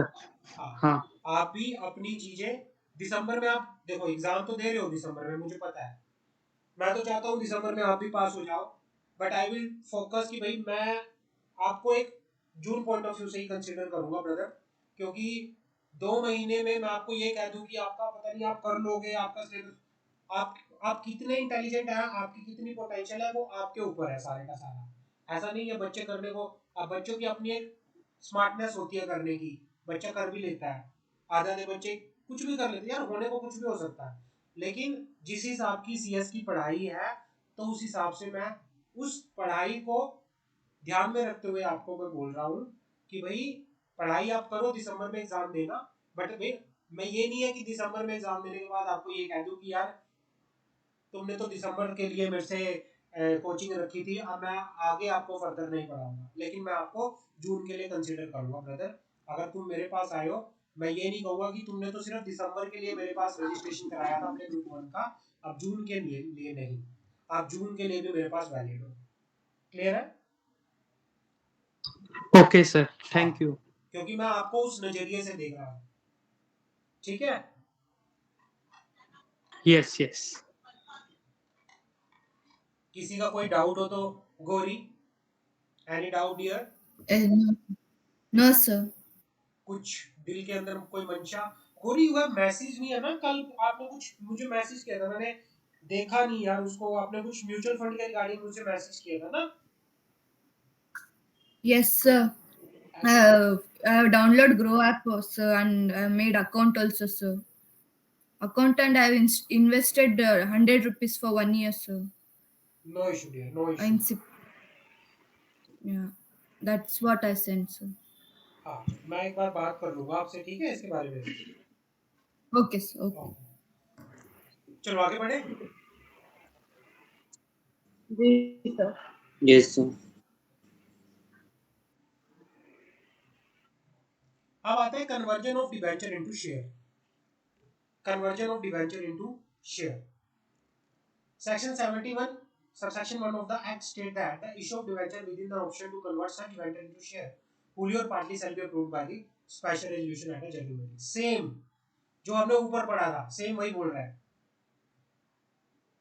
कि भाई जो अगर आपको कोई कंपनी डिबेंचर इशू करना चाहती है, कन्वर्टिबल डिबेंचर इशू करना चाहती है, तो वो उसके लिए आपको क्या करना पड़ेगा? स्पेशल रेजोल्यूशन पास करना पड़ेगा।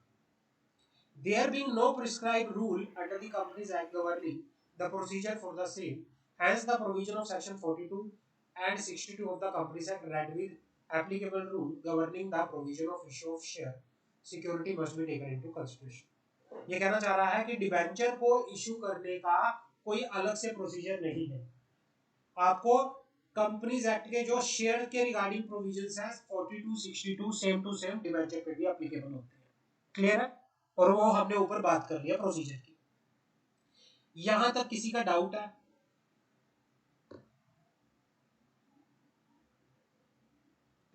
No sir. अभी आता है हमारे पास डिबेंचर रिडम्पशन रिजर्व। तुम ऑफिस में हो सौरभ या कहां पे हो?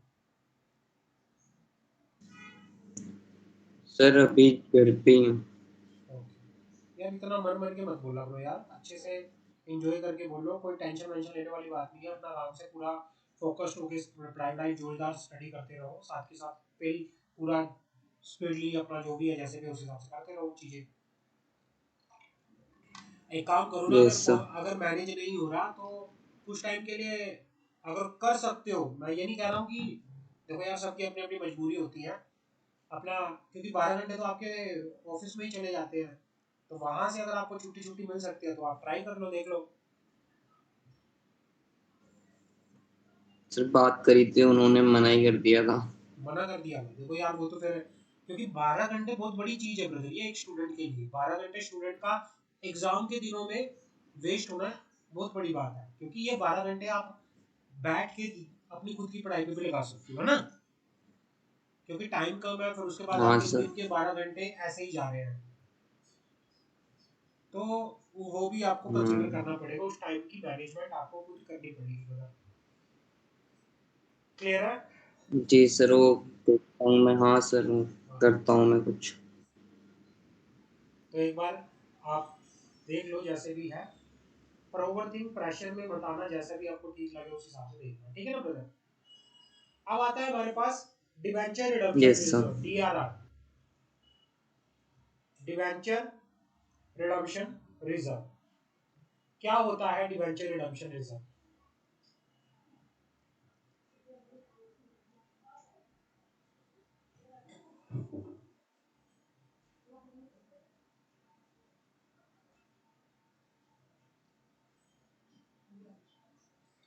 क्या होता है debenture redemption reserve?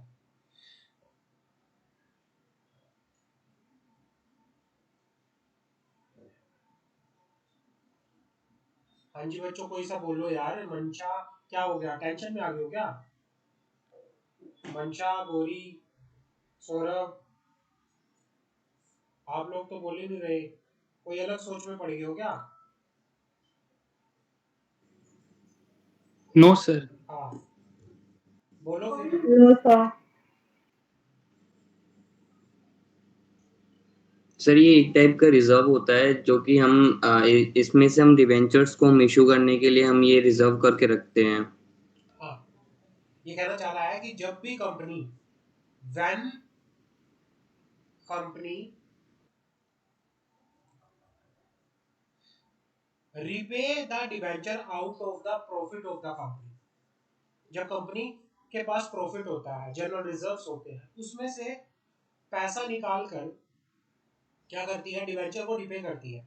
Source of redemption of debenture की बात करूं, कि जब रिडम्पशन करने के लिए कंपनी प्रॉफिट्स का यूज करती है, फंड्स का यूज करती है, जो कि डिविडेंड पे करने के लिए होता है, तो कंपनी को क्या करना पड़ता है, एक डीआरआर क्रिएट करना पड़ता है, डिवेंचर रिडम्पशन रिजर्व। ये एक फंड होता है, it is a fund maintained by the company who have issue the debenture. जिस भी कंपनी ने डिवेंचर इशू किए हैं उसको एक फंड मेंटेन करना पड़ता है, जिसको डीआरआर बोला जाता है। It is purpose is to minimise the risk of default और रिपेमेंट ऑफ डिवेंचर। एक तरह से इसका पर्पस क्या होता है, ये जो डिवेंचर रिडम्पशन रिजर्व होता है एक तरह से सिंकिंग फंड भी होता है। सिंकिंग फंड जो किस पर्पस के लिए बनाया जाता है, कि भाई डिफॉल्ट को, रिस्क ऑफ डिफॉल्ट को मिनिमाइज करने के लिए, कि भाई जब डिवेंचर का पैसे की रिपेमेंट करने की बारी आए तो ये नहीं होना चाहिए कि कंपनी के पास पैसे ही नहीं है। इससे क्या होता है, डीआरआर क्रिएट करने से जो डिफॉल्ट रिस्क होता है वो कम हो जाता है। समझ आ गई? जी sir. Yes, sir. The yes sir. DRR ensure availability of fund for meeting the obligation toward debenture holder on the maturity. The DRR ensure availability of fund for meeting the obligation toward debenture holder on maturity. The DRR involve two components. The first component is setting aside the portion of profit, and to allocation of profit is done in the process known as marking of fund. It ensure that adequate profit are available. DRR से हमें क्या पता चलता है, DRR हमें ensure करता है कि कंपनी के पास एडुकेट प्रॉफिट है, किस चीज के लिए, रिपे करने के लिए, किसको, डिवेंचर को। The second component involve investment of fund. It ensure that company has good liquidity to make up the repayment. DRR से हमें दो चीजें पता चलती हैं, जो जिस भी कंपनी ने DRR क्रिएट किया होता है तो उससे जो डिफॉल्ट रिस्क होता है, कि भाई ये रिस्क रहता है कि कहीं डिवेंचर होल्डर का पैसा मर ना जाए, कहीं कंपनी पे ना करे, तो डीआरआर क्रिएट करने से ये रिस्क कम हो जाता है। दूसरा क्या होता है, इससे क्या होता है, ये पता चलता है कि कंपनी के पास एडुकेट प्रॉफिट है। दूसरा, कंपनी के पास अच्छी लिक्विडिटी है, मतलब कैश है, जिससे वो क्या कर सकती है, पेमेंट कर सकती है। क्लियर है? तो यह होता है डीआरआर, एक तरह से फंड जिसको डिफॉल्ट रिस्क को मिनिमाइज करने के लिए क्रिएट किया जाता है, और ये create out of the profit of the company में से किया जाता है। Any doubt? No sir. देखो यार, मैंने ना आप क्लियर है लोगों सर। को आप लोगों को मैंने ऑब्जर्व किया है, मंशा, गौरी, सौरभ, आप लोगों के अंदर पोटेंशियल है, आप लोग इंटेलिजेंट हो, समझ कंसेप्ट आपको समझ आ जाता है। कई होते हैं बच्चे जिनको समझ ही नहीं आता, बार बार बोलने पे भी समझ नहीं आता, उनको तो मैं साफ बोल देता हूँ कि भाई देखो, आपके बस की बात नहीं है, आपको नहीं है, आपके लोगों के बस की बात, आप कर सकते हो, बस आपका थोड़ा सा कॉन्फिडेंस, ये थोड़ा कॉन्फिडेंस इसलिए है कि सर अभी हम लेट हैं, और क्या पता हमारी प्रिपरेशन अच्छे से ना हो, हमारी रिवीजन भी नहीं हो रही, पीछे का भूल रहे हैं। तो यहाँ पे जब डाउट अपने आप पे आना शुरू हो जाता है, तो वहाँ पे फिर जो आपकी इंटेलिजेंसी है वो भी काम नहीं करती। डाउट मत करो अपने आप पे, बस ये सोचो कि जितना हमारा जो भी है, हम अपना पूरा अच्छी पोटेंशियल के साथ करेंगे अपनी चीजें। क्लियर है? Yes sir. हाँ जी सर। Yes sir. हाँ। अब पर्पस क्या होते हैं डीआरआर के? Purpose of DRR, company which has borrow money through debenture may at a time of maturity not have fund to make the repayment. Company has borrow money through debenture may at the time of maturity not have the fund to make the repayment. To minimize, क्या हो सकता है कि जिसने debenture issue करके पैसा लिया था, बोरो किया था मनी, हो सकता है मैच्योरिटी की डेट पे उनके पास पैसा ना हो सकता है ना, जब रिपे करने की बारी आए हो सकता है उनके पास पैसा ना हो। तो यहाँ पे क्या होता है, डिफॉल्ट का रिस्क ज्यादा हो जाता है। इस रिस्क को कम करने के लिए, to minimise the risk of default, government introduce the concept of debenture redemption reserve. इस रिस्क को, डिफॉल्ट वाले रिस्क को कम करने के लिए गवर्नमेंट ने क्या किया है, गवर्नमेंट ने डिवेंचर रिडम्पशन रिजर्व के कांसेप्ट को इंट्रोड्यूस किया है। The primary reason for default on the maturity are lack of profitability. अब मैच्योरिटी के टाइम पे डिफॉल्ट होने के रीजन क्या होते हैं? या तो कंपनी के पास प्रॉफिट नहीं है, या कंपनी के पास कैश नहीं है। इन दोनों चीजों को ध्यान में रखते हुए डीआरआर का कंसेप्ट आया। समझ आ गई? क्लियर है? अच्छा, कोई आपसे पूछे तो डीआरआर का कंसेप्ट क्यों आया, तो मुझे कोई बताएगा डीआरआर का कंसेप्ट क्यों आया? सर कंपनी में अगर किसी भी तरह की डिफॉल्ट होती है तो उस केस में हम लॉस को बेयर करने के लिए हम डीआरआर को यूज करते हैं। हाँ, सही समझ आ गई कि भाई ये नहीं होना चाहिए कि Yes, sir. पता चले कि कंपनी के पास जब मैच्योरिटी का टाइम आए, कंपनी के पास पैसा ना हो, कंपनी ये कह दे कि हम तो लॉस में हैं, हमारे पास पैसा नहीं है, लिक्विडिटी नहीं है। इन दोनों चीजों को करने के लिए तो कंपनी ने गवर्नमेंट ने कंपनी को बोला कि भाई देखो, जब से आपने डिबेंचर इशू किए, आप साइड बाय साइड एक फंड क्रिएट करोगे जिसमें आप हर साल कुछ परसेंटेज अमाउंट डीआरआर में डालोगे, ताकि रिपेमेंट के टाइम पे आप ये ना कह सको हमारे पास पैसा ही नहीं है। ऐसा नहीं होना चाहिए। क्लियर है?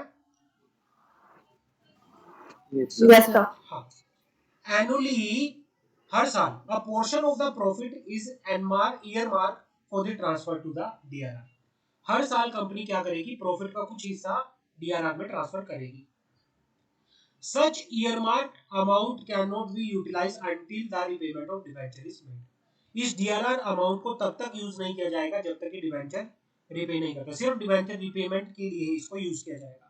Effect of this strategy is that dividend available to the shareholder is reduced. Company क्या करती है, मान लो कंपनी के पास प्रॉफिट था डिविडेंड पे करने के लिए 5 करोड़, कंपनी ने 1 करोड़ का डीआरआर क्रिएट कर लिया, तो डिविडेंड पे करने के लिए कितना पैसा रहता है, सिर्फ 4 करोड़। इससे डिविडेंड कम हो जाता है, सिर्फ ये रहता है थोड़ा सा। इफेक्ट क्या होता है स्ट्रेटेजी का, डिविडेंड रिड्यूस हो जाता है, dividend are lower, enough fund are retain in company. Dividend कम हो जाता है, कंपनी के पास फंड रहते हैं जिसको फ्यूचर में डिवेंचर होल्डर को सेटल करने में काम आता है। क्लियर है? समझ आ गई? जी सर। हाँ। जी sir. Thus, the chance that the company may make default due to profitability related issue is minimized. जो profitability related issue होगा वो minimize हो जाता है। Every year investment are purchased for amount equal to transfer made to DRR only. हर साल जो investment होती है, जो भी कंपनी ने इन्वेस्टमेंट परचेज किया है, उसके इक्वल अमाउंट क्या कर दिया जाएगा, DRR में ट्रांसफर कर दिया जाएगा। हर साल कंपनी क्या करेगी, DRR में कुछ अमाउंट ट्रांसफर करेगी। क्लियर है, समझ आ गई? Yes sir. हाँ, ये काट दो, जी ये कुछ नहीं है, सर। Yes. ये काट दो। बस ये साउंड दोबारा से वही बार बार बातें दोहराने हैं, ये कुछ नहीं है। यहाँ तक DRR समझ आ गया? मुझे बताओ, किसी का कोई डाउट हो यहाँ तक? No. क्लियर है सर। ओके, आगे बढ़ते हैं। Creation of debenture redemption reserve under the companies act and it is adequacy. Companies act के अंदर DRR कैसे क्रिएट किया जाता है और कहां से क्रिएट किया जाता है? Section 71 subsection 4 of the companies act state that where debenture are issued by the company shall create debenture redemption reserve. जब भी कंपनी डिबेंचर इशू करेगी तो debenture redemption reserve DRR create करेगी। और इसको कहां से क्रिएट करेगी? Out of the profit which is available for the payment of dividend. तो वहां से कंपनी क्या करेगी, जो भी डिविडेंड के लिए प्रॉफिट होगा उसमें से कुछ पोर्शन उठा के क्रेडिट कर देगी, कहां पे? DRR अकाउंट पे। और इस पैसे को यूज कंपनी यूटिलाइज नहीं करेगी। इसका पैसे का यूज कंपनी सिर्फ DRR का यूज सिर्फ रिडम्पशन ऑफ डिबेंचर के लिए ही किया जाएगा। समझ आ गई? जी सर। हाँ। जी sir. Yes, sir. Rule 18 sub rule 7 of the company share capital and debenture rule 2014 state that company shall comply with the requirement with regard to DRR। ये कहना चाह रहा है कि कंपनी कंप्लाई करेगी, जो भी रिक्वायरमेंट है DRR क्रिएट करने से रिगार्डिंग हर एक रिक्वायरमेंट को कंप्लाई करेगी। और क्या करेगी? इन्वेस्ट करेगी, डिपॉजिट करेगी अ सम in respect of debenture maturing during the year ending on 31st day of March next year in accordance with the condition met। जितने भी डिबेंचर, मान लो जितने भी डिबेंचर, ये हमारा फाइनेंशियल ईयर है। फाइनेंशियल ईयर कौन सा है हमारा?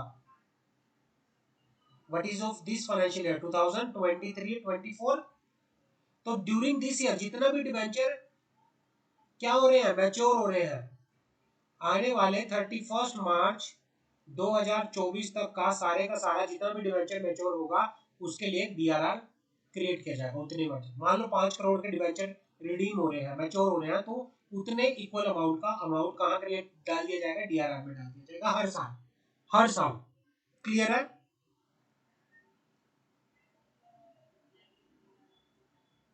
Yes, हर sir. साल जितना भी डिबेंचर मैच्योर होगा 31 मार्च 2000 कोई सा भी सन हो, 31 मार्च को, हर साल की 31 मार्च को, जो भी नेक्स्ट ईयर की 31 मार्च होगी, ड्यूरिंग द ईयर जितने भी डिबेंचर मैच्योर हो रहे हैं उनका एक अमाउंट जो होगा DRR में डाल दिया जाएगा, इन्वेस्ट कर दिया जाएगा। Any doubt? Mansha, Saurabh, Gauri? No sir, no doubt. No, sir. No doubt sir. Okay. Clear. No doubt, sir. Rule 18 sub rule 7 clause A of the company share capital and debenture rule 2014 debenture redemption results shall be created out of the profit of the company available for the dividend। साहब ये बार बार वही बात करना है, कोई इसमें अलग बात नहीं है। यहां तक किसी का कोई डाउट हो तो मुझे बताओ। अब ये बात कर रहा है कितना कितना अमाउंट कंपनी डिपॉजिट करेगी DRR में, कितना कितना अमाउंट कंपनी DRR में डिपॉजिट करेगी। अगर आपकी कंपनी क्या है, अगर कोई डिबेंचर किसने इशू किए हैं? ऑल इंडिया फाइनेंशियल इंस्टीट्यूशंस ने, जो कि रेगुलेट होता है रिजर्व बैंक ऑफ इंडिया के द्वारा, या कोई भी बैंकिंग कंपनी, इनको DRR क्रिएट करने की जरूरत नहीं होती। चाहे इन्होंने पब्लिक इशू किया है डिबेंचर का या इन्होंने प्राइवेट प्लेसमेंट में डिबेंचर इशू किए हैं, अगर आपके ऑल इंडिया फाइनेंशियल इंस्टीट्यूशन है, कोई बैंकिंग कंपनी है जो कि RBI में रेगुलेट होती है, उनको DRR क्रिएट करने की जरूरत नहीं होती। क्लियर है?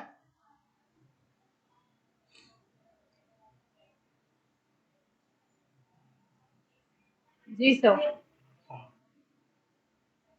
कोई भी फाइनेंशियल इंस्टीट्यूशन है जो कि डिफाइन किया गया है सेक्शन 2 क्लोज 72 के अंदर कंपनीज एक्ट के, तो DRR shall be applicable to NBFC registered with RBI। तो इस केस में इन वाले फाइनेंशियल इंस्टीट्यूशन के ऊपर DRR के प्रोविजन एप्लीकेबल होंगे। क्लियर है?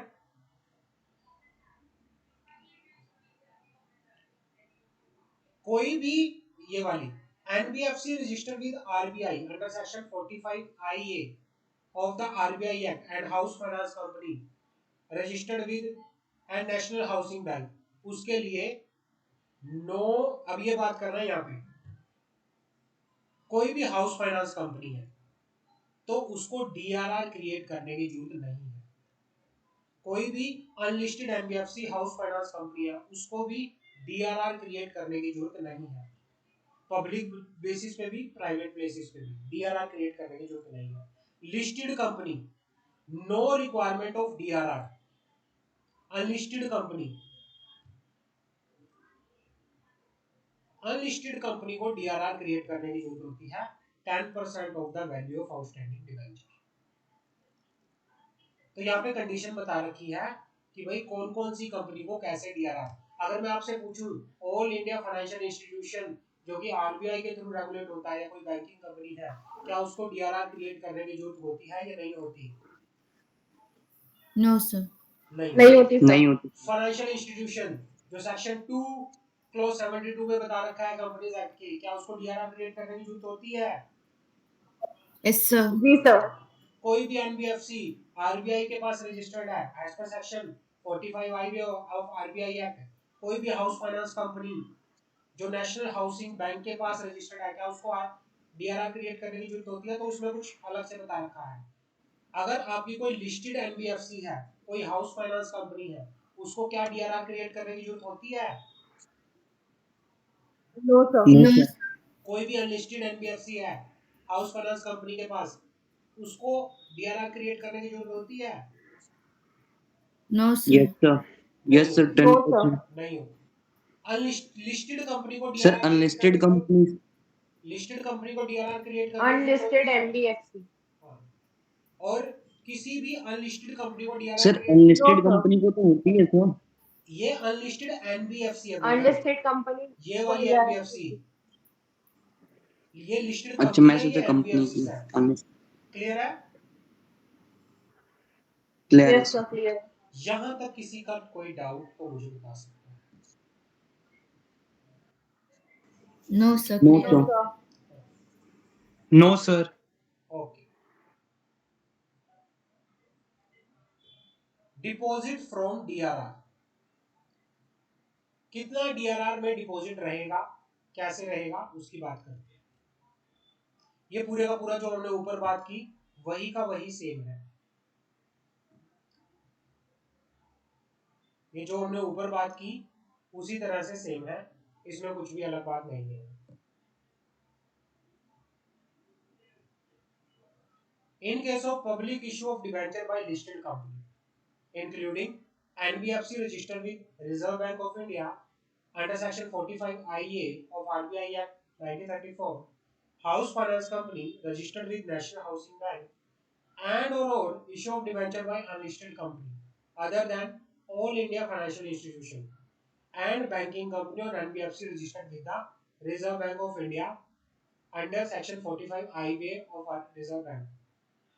तो and for house finance company registered with National Housing Bank, such company on or before the 30th day of April each year in respect of debenture issued by company invest or deposit as the case may be, sum shall not be less than 15% of the amount of debenture। ये कहना चाह रहा है किनको छोड़ के? Public issue of debenture by listed company including NBFC registered with RBI under section 45IA and house finance company registered with National Housing Bank or issue of debenture by unlisted company, इनको छोड़ो, ये वाली की बात कर रहा है। Other than all India financial institution, कोई भी ऑल इंडिया फाइनेंशियल इंस्टीट्यूशन है उसको DRR क्रिएट करने की जरूरत नहीं होती। कोई भी बैंकिंग कंपनी है उसको डीआरआर क्रिएट करने की जरूरत नहीं होती। कोई भी एनबीएफसी है जो रजिस्टर्ड है आरबीआई के पास, section 45 IA of the RBI act, and housing finance company, इनको छोड़ के, ये ना थोड़ी लैंग्वेज में यहाँ पे डिफरेंस है, तो इसको यहाँ से काटो, इस वाले पॉइंट को पूरा काट दो आप, इसको काट दो, इसमें साफ साफ लिखो डिपॉजिट ऑफ, यहाँ पे लिख लो साथ के साथ deposit of DRR.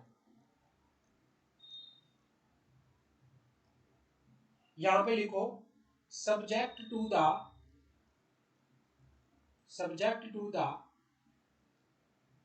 above table, subject to the above table की जो हमने ऊपर टेबल देखी उसको ध्यान में रखते हुए,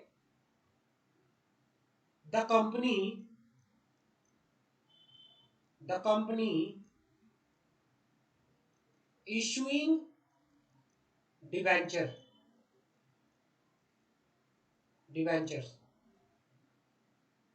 the company issuing debenture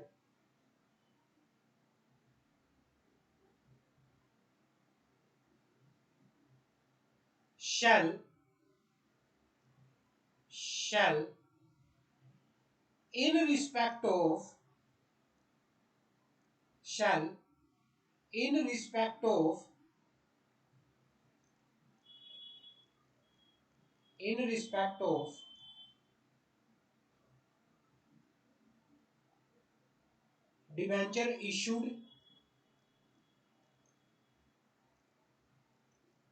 debenture issued note कर रहे हो ना? जी सर। हाँ, यस सर। Yes sir. आपको ऊपर वाली टेबल पढ़नी है पूरी, तो उसके नीचे एक नोट डाल देना, टेबल के नीचे simplify note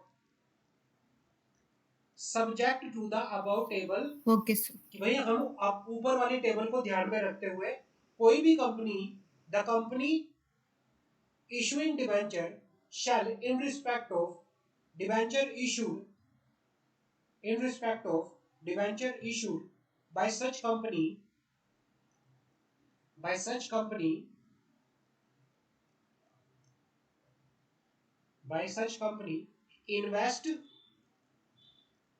invest or deposit as the case may be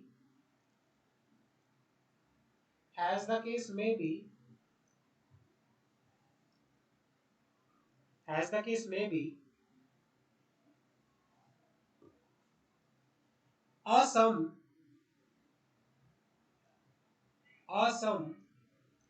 which shall not be less than 15% of the amount of its debenture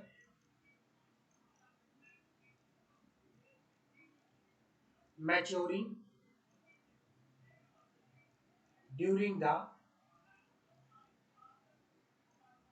the year ending on 31st March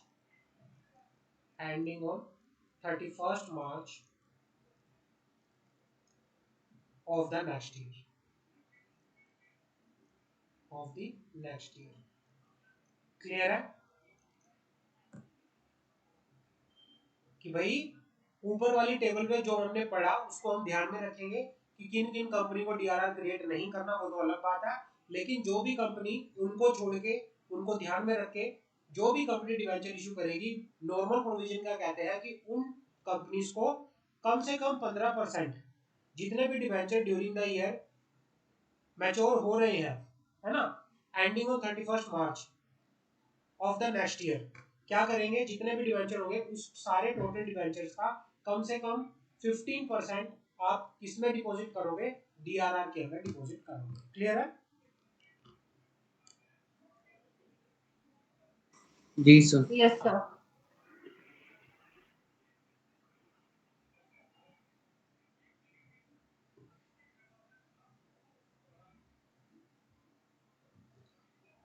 उसके बाद क्या है,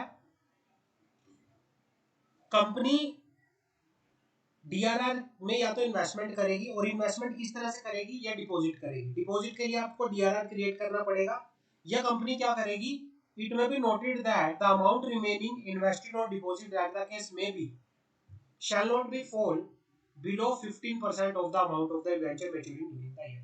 मतलब डीआरआर के अंदर कम से कम पैसा कितने परसेंट से कम नहीं होना चाहिए, 15% से कम नहीं होना चाहिए ऑफ द अमाउंट जो कि मैच्योर हो रहा है ड्यूरिंग द ईयर, जो कि 31 मार्च ऑफ द नेक्स्ट ईयर जो क्या होगा, एंड होगा, उससे कम नहीं होना चाहिए।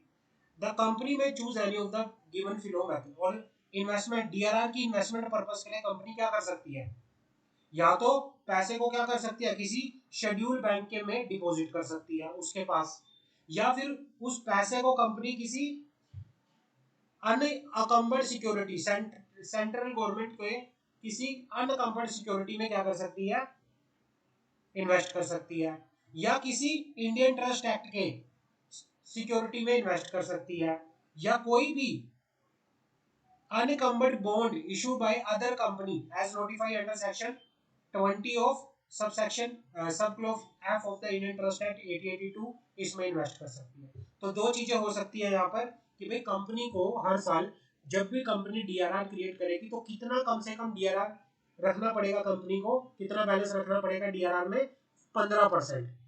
किसका, जितना भी total amount during the year क्या हो रहा है, मैच्योर हो रहा है, उस टोटल अमाउंट का 15% डीआरआर में रखना पड़ेगा। और डीआरआर में उसको मेंटेन रखने के लिए कंपनी क्या कर सकती है, या तो पैसे को किसी शेड्यूल कमर्शियल बैंक के पास डिपॉजिट कर सकती है, या किसी गवर्नमेंट की सिक्योरिटी में इन्वेस्ट कर सकती है, या किसी इंडियन ट्रस्ट एक्ट की सिक्योरिटी में इन्वेस्ट कर सकती है, या किसी इंडियन ट्रस्ट एक्ट की जो ट्रस्ट है उसमें क्या कर सकती है, बॉन्ड है जो उनके, उसमें इन्वेस्ट कर सकती है। यहां तक किसी का कोई डाउट हो तो मुझे बताओ।